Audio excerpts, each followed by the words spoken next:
Lifestyle is simply learning how to live well. The last of the 5 major pieces.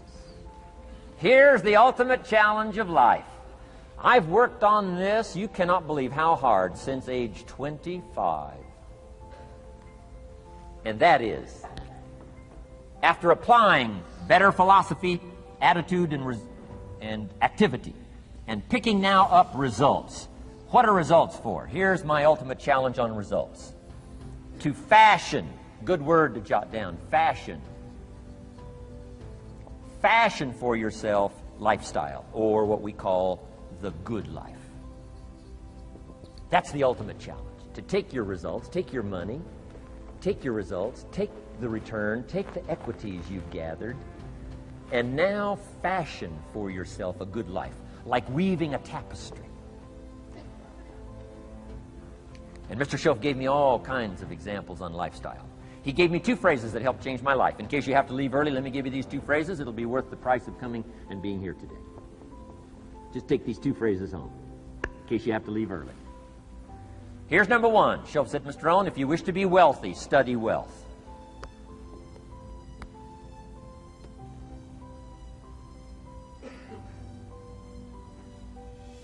When he said that, I said, my gosh, I don't know anybody that studies wealth. Where am I going to learn it? He said, never mind, Mr. Rohn, now that you've met me, if you'll be with me for a while, he said, and if you'll commit yourself, he said, I will teach you. And he taught me. He taught me the books. He taught me the stuff. Changed my life. By the time I was 31, I was a millionaire. The man taught me well. If you wish to be wealthy, study wealth.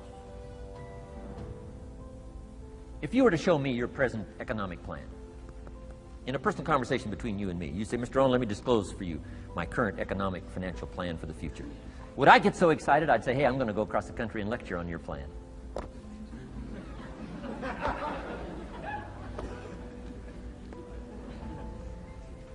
And if the answer is no, Mr. Rohn, you probably wouldn't want to go across the country and lecture on my plan. Here's my question to you. Why not? Why wouldn't you have a superior, powerful financial plan that's taking you to the places you want to go? I'm asking you, if you find yourself caught like I was at age 25, make the personal commitment today and say, I'm going to study and I'm going to change, and 5 years from now, nobody's going to be able to say, how come you don't have a superior plan living in a superior country with superior opportunity? Nobody's going to be able to say that 5 years from now of me. If you'll make that commitment, I'm telling you, this will be one of the most exciting days of your life. Not because of my seminar. It'll be one of the most exciting days of your life because of your commitment to this simple little process I've outlined for you. Here was the second phrase. Mr. Shoaff said, Mr. Rohn, if you wish to be happy, study happiness. I didn't know happiness was a study. My best hope for happiness at age 25 was to just go through the day with my fingers crossed, hoping somehow something would make me happy.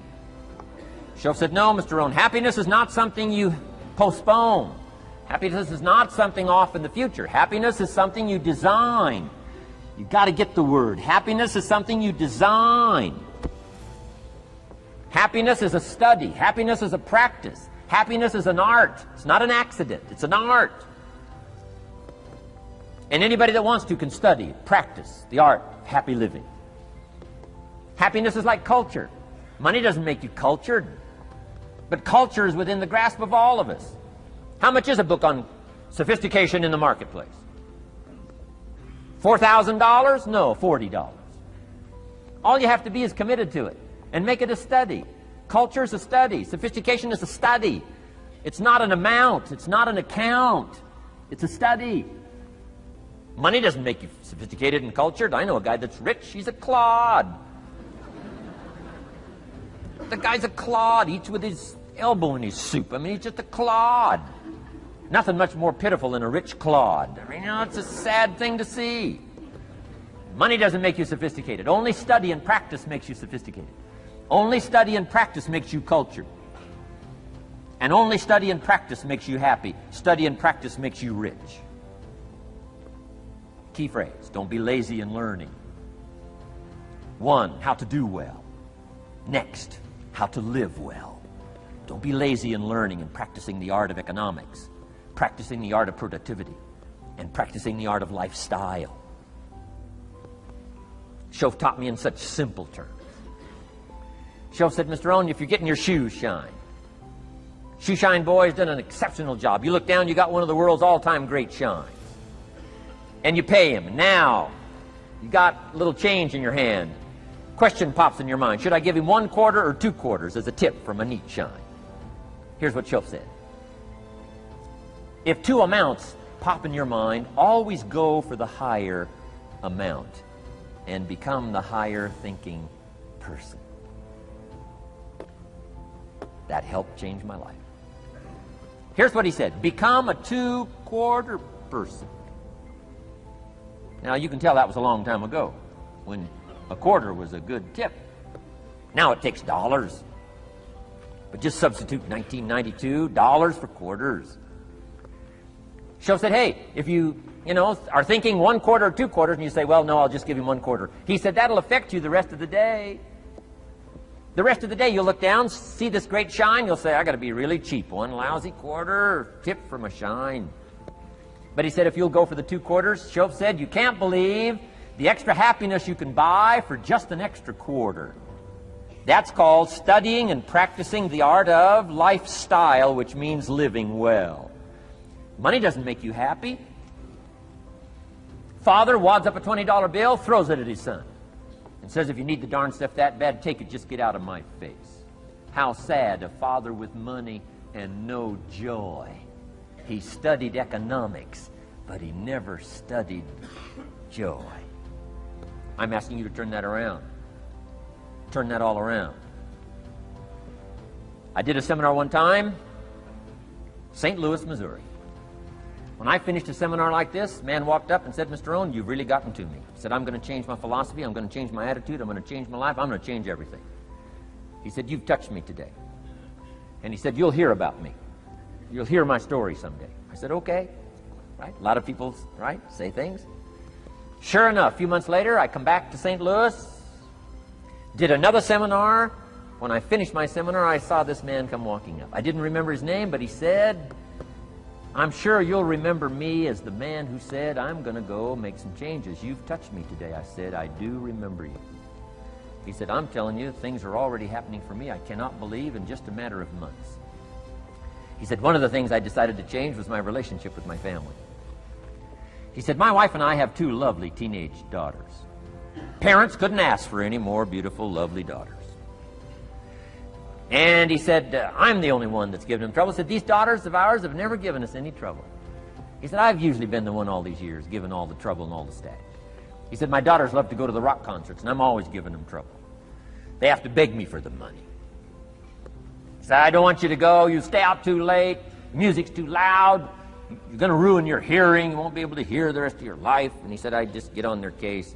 And he said, they keep begging. Finally, when they beg long enough, I say, all right, here's the money. If you have to go that bad, just go. He said, that's how I've been up until now. But he said, after I left your seminar, I decided to change all that, called lifestyle, living well. He said, you won't believe it. Not long ago, I picked up the newspaper, and I saw an advertisement, and I knew my 2 daughters, it was one of their favorite performers, was coming to town. He said, guess what I did? He said, I went down and bought the tickets myself and brought them home, put them in an envelope. And when I saw my daughters later that day, he said, I handed them this envelope, and I said to my 2 lovely daughters, you may not believe it, but inside this envelope are 2 tickets for the upcoming concert. They could not believe. And he also added, you'll be happy to know begging days are over.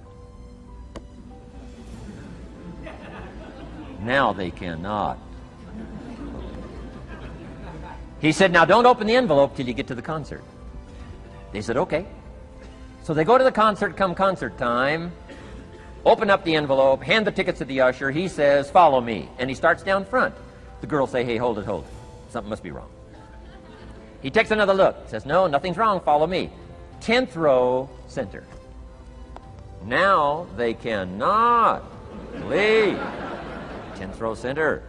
The only tickets they were able ever to beg for was, right, third balcony, can't see. He said, I stayed up a little late that night. Sure enough, a little after midnight, my 2 daughters come bursting through the front door. One of them lands in my lap. The other one's got her arms around my neck. They're both saying, you got to be one of the all-time world's great fathers. He said, Mr. Rohn, you're right. I can't believe. Same money, different father. He said, I've started making the changes, and I decided to start with my teenagers, my girls. He said, what a difference it's making in my life. And I'm telling you, you can do that with your lifestyle. You can do it with your sales career. You can do it with your management career. You can do it with any part of your life. If you're looking for equities, unmatched. Do not curse the only thing you have. Don't complain about the only thing you have, which is seed and soil, sunshine, rain, miracle, and seasons. But start changing and processing and evaluating things like we're covering today, and this process of change will take off for you. You will not believe what can happen in such a short period.